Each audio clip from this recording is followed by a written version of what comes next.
Hi,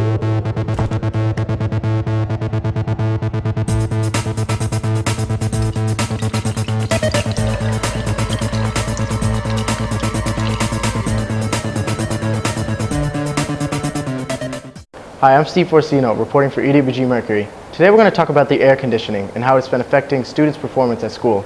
We're going to go straight to Jack Cohen, who's on the spot. Hi, this is Jack Cohen reporting for EWG News. I'm here to talk about how air conditioning affects student learning.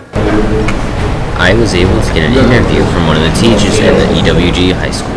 I think it has a positive effect on student learning because simply they don't have to worry about it being too hot in here. I taught English in other classrooms years ago, and it was about 175 degrees in the room, which makes it very difficult for anyone to concentrate. I was also able to interview a student that goes to the high school. I think that air conditioning positively affects student learning because on a hot day it is very hard to concentrate. This has been EWG News, and I'm Jack Cohen, signing off. Thank you, Jack. Our next report comes from David Titus, who's going to report on history and how it affects this school. This is David Titus with EWG Mercury News. I'm here to report on how history is important in education. There has always been controversy on if history is important in education. I was able to speak to a student to get his feelings on the subject. Well, I think history is important in education because if you do not study, those who do not study history are doomed to repeat it. In order to move anywhere in this world, you have to move forward and try new things. You can't be stuck with the same old thing. I was also able to speak to a history teacher to get his feelings on the subject. I think that history is important in education because the world is an extremely complicated place, full of extremely complicated people. And what I like to approach history is to try to teach people to understand human motivations, and human motivations both singly but also collectively. We have governments, we have countries, we have institutions. Why do they act the way they do? Many things may not make sense at first blush.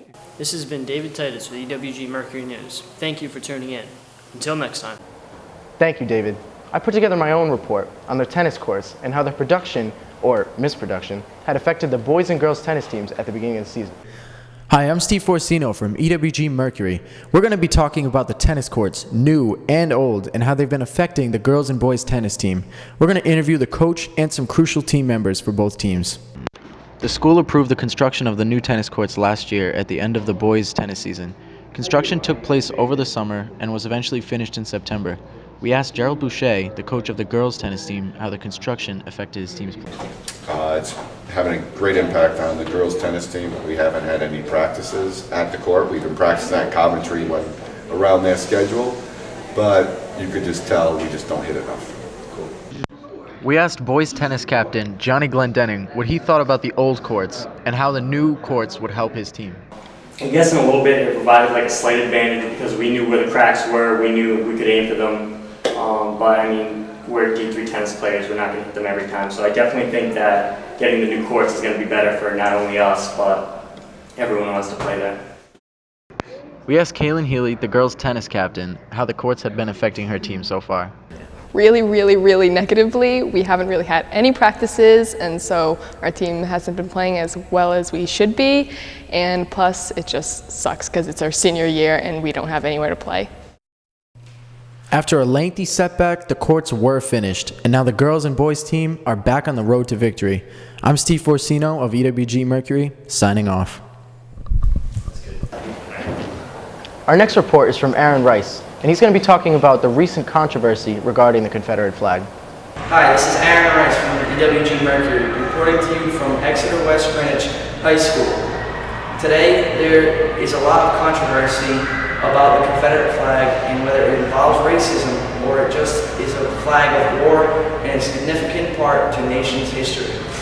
Today I will be interviewing Mark Hamlin. Thank you.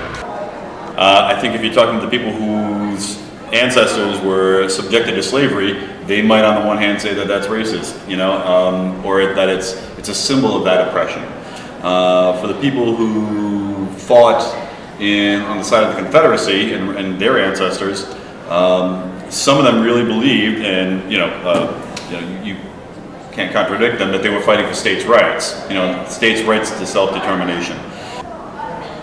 it's not about the flag. What's interesting, I think, is what it's bringing out. It's bringing out this discussion of what about states' rights, and also, what about racism? And those two things are good conversations for us to be having as a country. I think if we talk about racism and the legacy of that, and we figure out some way to move past it.